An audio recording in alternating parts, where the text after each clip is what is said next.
Friends, welcome to mummy's kitchen. ഇന്ന് നമ്മൾ തയ്യാറാക്കുന്നത് എല്ലാവർക്കും ഇഷ്ടമാകുന്ന ഒരു സദ്യ സ്പെഷ്യൽ ബീട്രൂട്ട് പച്ചടിയാണ്. വീഡിയോ ഇഷ്ടമായ ലൈക്ക് ചെയ്യാനും മറ്റുള്ളവർക്ക് ഷെയർ ചെയ്യാനും നമ്മുടെ ചാനൽ സബ്സ്ക്രൈബ് ചെയ്യാത്തവരാണെങ്കിൽ സബ്സ്ക്രൈബ് ചെയ്ത് സപ്പോർട്ട് ചെയ്യാനും മറക്കരുത്. അപ്പോൾ നമുക്ക് നേരെ വീഡിയോയിലോട്ട് പോകാം. ബീട്രൂട്ട് പച്ചടി തയ്യാറാക്കുന്നതിന് വേണ്ടി ഒരു വലിയ ബീട്രൂട്ടാണ് ഞാൻ എടുക്കുന്നത്. ഇത് ചെറുതായി കട്ട് ചെയ്ത് മിക്സിയിലിട്ടൊന്ന് അടിച്ചെടുക്കണം.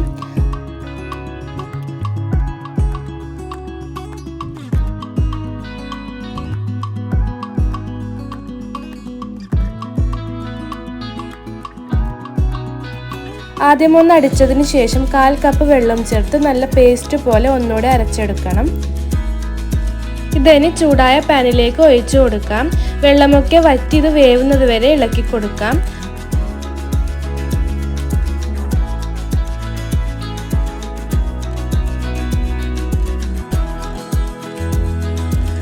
അപ്പോഴേക്കും ഇതിലേക്കുള്ള തേങ്ങയുടെ അരപ്പ് റെഡിയാക്കിയെടുക്കാം.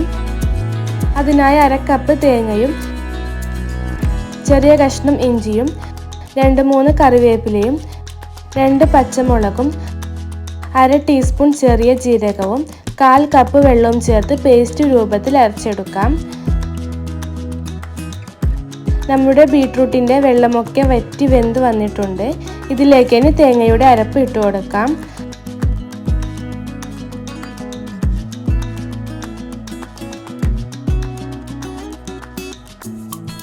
നല്ലതുപോലെ മിക്സാക്കി എടുക്കാം.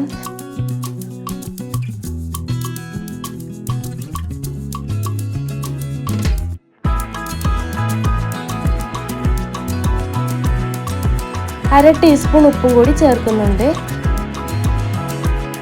റെഡിയായ ശേഷം ഒന്നുകൂടെ നോക്കി ഉപ്പ് ചേർക്കാം. തൈരിൻ്റെ പുളിക്കനുസരിച്ച് ഉപ്പിൽ മാറ്റം വരാം.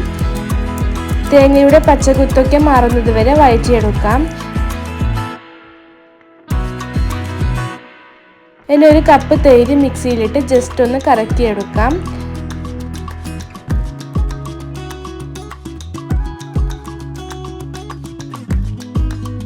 ഫ്ലെയിം ഓഫ് ചെയ്ത് അതും കൂടി ചേർത്ത് കൊടുക്കാം. ചൂട് കൂടിയാൽ തൈര് പെട്ടെന്ന് പിരിഞ്ഞു പോകും. അതുകൊണ്ട് ഫ്ലെയിം ഓഫ് ചെയ്തതിന് ശേഷം മാത്രം തൈര് ചേർത്താൽ മതി.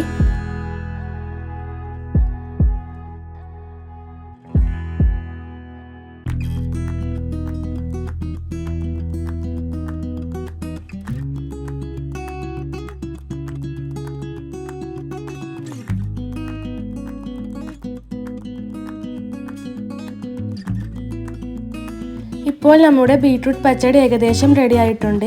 ഇനി ഇതിലേക്ക് താളിപ്പ് ചേർക്കുന്നുണ്ട്. അതും കൂടി ചേർത്താൽ ബീട്രൂട്ട് പച്ചടി റെഡിയായി. അതിനായി ഒരു കടായിലേക്ക് 2 ടീസ്പൂൺ വെളിച്ചെണ്ണ ഒഴിച്ചു കൊടുക്കാം. എണ്ണ ചൂടായി വരുമ്പോൾ 1/2 ടീസ്പൂൺ കടുക് ചേർത്ത് കൊടുക്കാം. അല്പം കറിവേപ്പിലയും 3 വറ്റൽമുളകും കൂടി ചേർത്ത് കൊടുക്കാം. ഇനി ഇത് ചൂടോടുകൂടി തന്നെ ബീട്രൂട്ട് പച്ചടിയിലേക്ക് ചേർത്ത് കൊടുക്കാം.